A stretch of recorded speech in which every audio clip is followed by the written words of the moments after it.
A biologia molecular é desafiadora até na definição. Seus termos podem dar a ideia de que se trata simplesmente de uma descrição da biologia com foco nas biomoléculas, o que, na visão de alguns, poderia dar a falsa impressão de que tudo é biologia molecular, até mesmo a química, a física e seus métodos, que foram extensamente usados para descobrir a estrutura das moléculas, inclusive da proteína insulina e do próprio DNA. Em relação à classificação, ela é uma sub-área da bioquímica. Seu campo de atuação abrange a investigação das macromoléculas biológicas, sua estrutura, função, organização, expressão. Mas seus limites estão muito além, pois as aplicações e tecnologias que derivaram dos estudos moleculares são mais do que numerosas, talvez sejam incalculáveis. Pense, por exemplo, nas informações biológicas geradas nos projetos de sequenciamento dos genomas, mesmo de um vírus com milhares de bases, ou do genoma humano com seus 3,2 bilhões de pares de bases. Sem os softwares e seus algoritmos, seria impossível armazenar, montar e muito menos analisar toda essa informação. A necessidade de análise de dados biológicos impulsionou a bioinformática e as análises in silico. Porém, bioinformática, apesar de essencial para tratar dados moleculares, não é biologia molecular. A biologia molecular, aplicando conhecimentos correlatos de muitas áreas e limites que são no mínimo fluidos, tem seu campo próprio de atuação. É diferente da bioinformática, da química, da genética, e ainda assim os conhecimentos moleculares impactam todas estas e outras áreas. É possível verificar as correlações da biologia molecular com muitas áreas, inclusive com as ciências exatas. Biosensores podem ser construídos com proteínas, anticorpos e vários materiais biológicos para o diagnóstico de infecções. Sensores de ácidos nucleicos, como o DNA, podem ser usados para o diagnóstico de mutações relacionadas ao câncer, aproximando as análises clínicas da física, química e engenharia por meio da biologia molecular. O que não significa que estas áreas sejam de fato biologia molecular, mas que também se desenvolveram aplicando avanços moleculares e gerando tecnologia. Uma pergunta frequente dos estudantes é a diferença entre biologia molecular e genética molecular, ou qual a relação entre biologia molecular, genética e bioquímica. Quais são estes limites se os livros de genética, de biologia molecular e de bioquímica tratam da replicação do DNA, da transcrição, da tradução e outros processos moleculares de expressão da informação genética? Se tratam do ciclo celular e do seu controle, das mutações e da evolução. Se tratam de epigenética e dos seus efeitos no processo de saúde e doença e chegam até as ciências ômicas. A genética talvez seja de mais fácil definição. Desde os tempos de Mendel, é a ciência que estuda a hereditariedade, os processos de perpetuação e transmissão das características herdadas com seus diversos padrões. Mas os livros de genética tratam também de genômica e reconhecem que os avanços da biologia celular e molecular são fundamentais para as aplicações em genética médica e até para a compreensão básica dos processos de hereditariedade. Talvez seja melhor para a ciência como um todo extrapolar os limites da disciplinaridade e ampliar o panorama, inclusive para além do foco da descoberta da dupla hélice do DNA como marco inicial da biologia molecular. O próprio DNA foi descoberto bem antes de 1953, tendo sido isolado em 1869, curiosamente na mesma década em que Mendel publicava seus trabalhos sobre a hereditariedade em ervilhas. Depois disto, houve um longo tempo em que os cientistas que estudavam proteínas acreditavam firmemente que elas eram o material genético, afinal eram bem mais variadas com seus 20 aminoácidos do que os ácidos nucleicos com suas 4 bases. Muitos cientistas contribuíram para a conclusão de que o DNA era o material genético dos seres vivos, principalmente a partir das décadas de 1930 e 1940. Vale a pena mencionar a descoberta do princípio transformante em 1928, que, liberado em culturas de bactérias mortas pelo calor, era captado por linhagens não virulentas de pneumococos e as transformava em linhagens virulentas encapsuladas. Mais tarde, Avery e MacLeod McCarthy usaram enzimas que degradavam o DNA e mostraram que o princípio transformante era inativado por elas, o que sugeriu fortemente que o material genético era DNA e não proteína. Chargaff descobriu que o DNA de qualquer organismo sempre continha proporção equivalente de adenina e timina ou de guanina e citosina, dados que Watson e Crick aplicaram para elucidar o pareamento de bases na dupla hélice. Não apenas estes dados, mas as micrografias de raio-x do DNA de autoria de Rosalind Franklin foram usadas por Watson e Crick para elucidar a dupla hélice.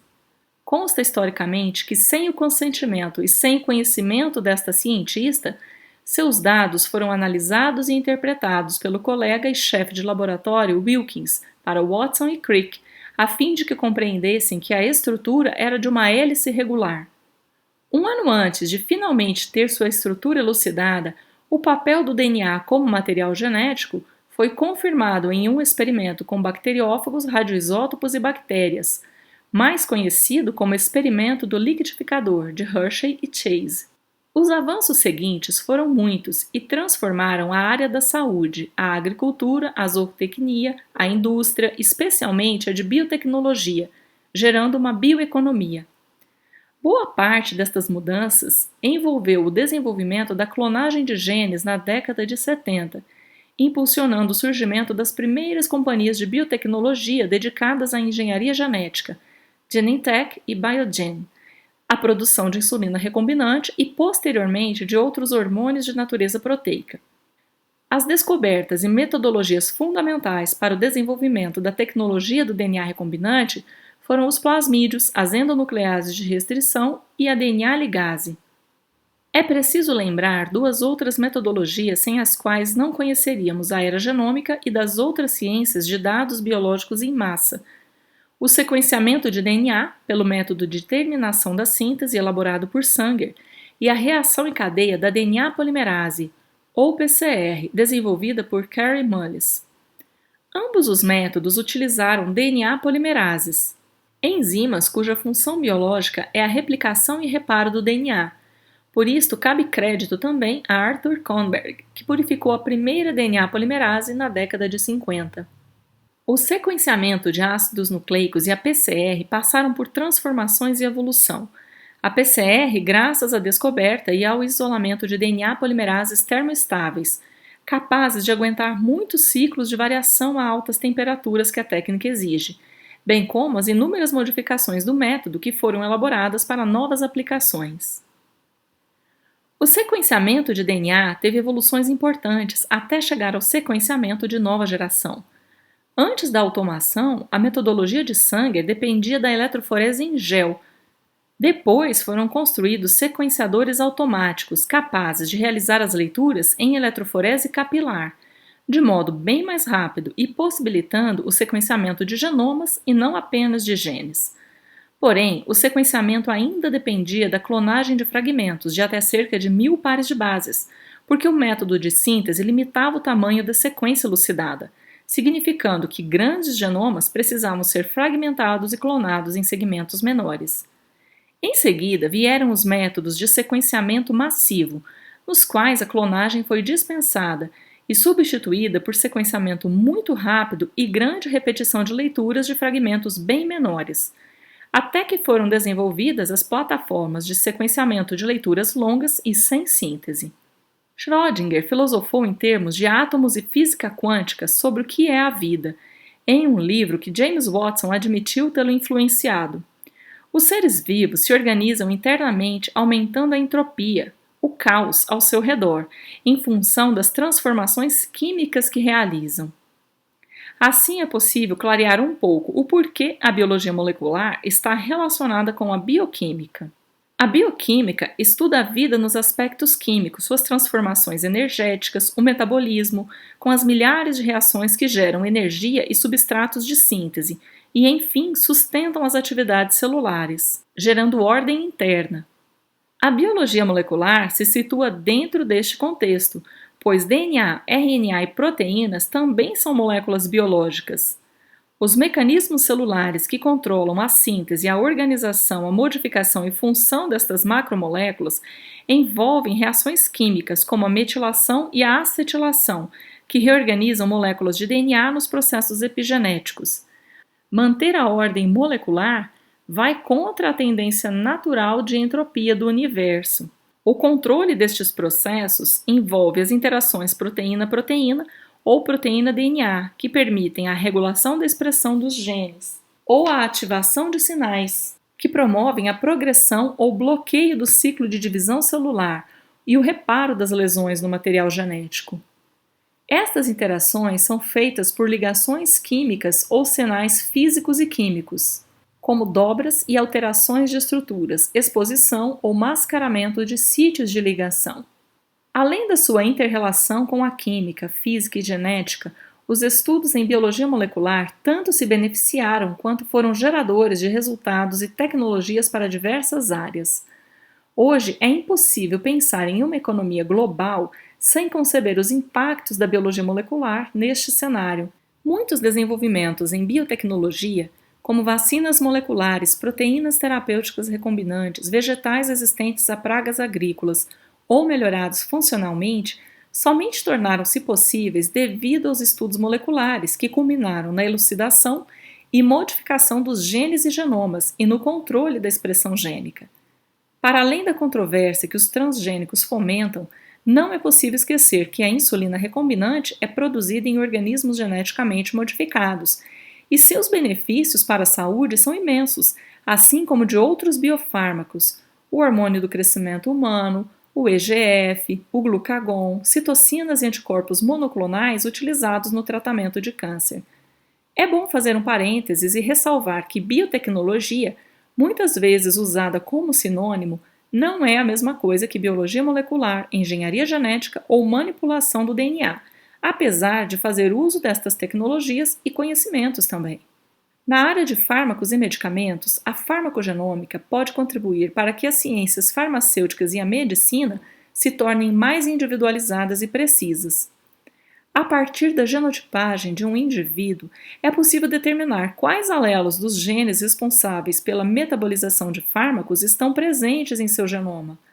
Alguns alelos carregam mutações que interferem na atividade da enzima metabolizadora que a expressa. Enquanto algumas mutações conferem maior atividade enzimática, outras diminuem a atividade. Alterar a concentração efetiva do princípio ativo afeta o efeito terapêutico e os efeitos adversos do tratamento. Diante deste diagnóstico, é possível que o médico ajuste a dose que deve ser administrada a um paciente, ou mesmo que substitua a medicação.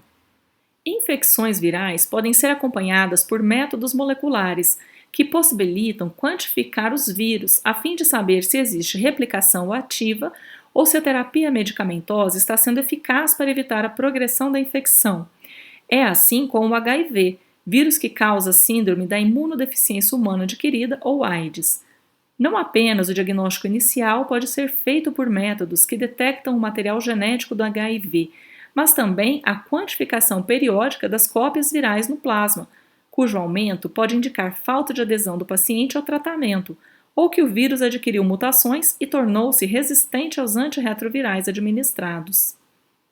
Bactérias, fungos e diversos outros vírus também podem ser diagnosticados por métodos moleculares, que se baseiam na identificação do material genético do patógeno presente em uma amostra clínica: sangue, líquor, secreções nasais, biópsias de tecidos.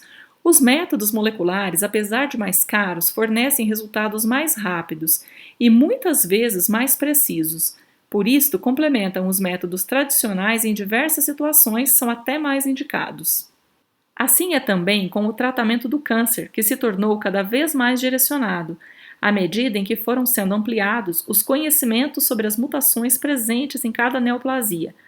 Tanto as mutações direcionadoras ou drivers que deram origem à sua formação, quanto aquelas que vão surgindo e conferem resistência a determinadas terapias, com necessidade de que outras formas de tratamento sejam aplicadas. O sequenciamento do genoma humano até hoje traz novas informações.